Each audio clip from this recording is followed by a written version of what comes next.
How to show or hide parentheses around the numbers in Sankey chart in Excel. Click on the Edit Chart button.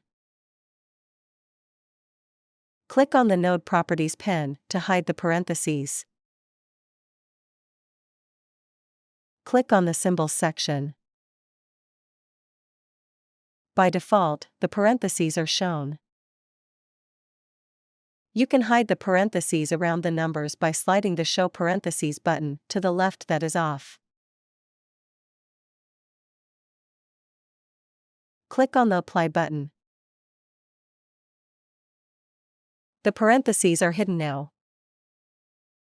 Click on the Node Properties pen to show the parentheses. Click on the Symbols section. You can show the parentheses around the numbers by sliding the Show Parentheses button to the right that is on.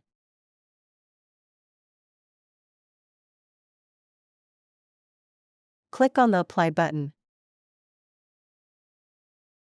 The parentheses are shown now. Click on the Save Changes button.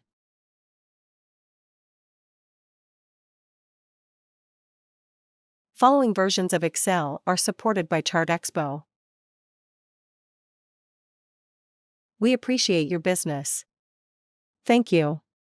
Please remember to subscribe to our channel.